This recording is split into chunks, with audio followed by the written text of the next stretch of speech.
Okey, hai. Okey, hari ni saya memang mana dapat interview RCCA Adam. Okey. Jadi saya Charlene di sini. Jadi saya nak tanya RCCA Adam. Okey, bagaimana you jual? You boleh dapat tahu PE, mengapa you nak jual PE? Dan apakah yang you boleh dapat dalam PE? Okey. So baik, bismillah. Dia thankful saya join PE ni sebab dua perkara. So yang pertama, I jobless since 2018. Sebab sebelum I buat PE, I event organizer. Memang tak ada job lah. So number 2, sebab saya punya kidney problem. So EGFR stage 3. Itu pun saya punya wife cari tu solusi dekat Facebook. So stranger, not friend or friend list in the Facebook, stranger saja.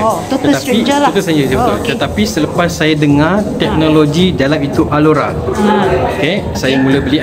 Wife saya beli, bagi saya pakai, and then thank God, thankful, within 1 hari saja saya dah nampak dia punya kesan dia. So saya diadvisekan ataupun saya dinasihatkan untuk pakai secara konsisten. So saya fikir ini satu peluang yang baik untuk saya bantu orang di luar sana untuk sama-sama sihat. So thank God, on the first month become ambassador. Sebab saya ni peluang sebab saya pakai pun sudah okey. Dan saya tahu why not I share, I bantu kawan-kawan saya. Right. So nombor 2, cantiknya BE, kita ada education system.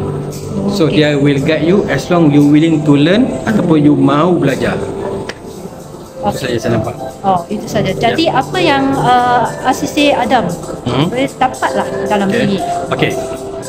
Time freedom ke atau wealth freedom ke, semua tu? Okey, time freedom, money freedom, semua saya dapat dah. Sebab once bila you join, you nampak peluang, you grab, you all out.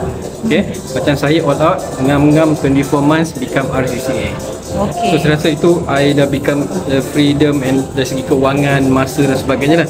So now saya punya responsibility, saya punya task, saya nak bantu pula tim saya rasa apa yang saya rasa.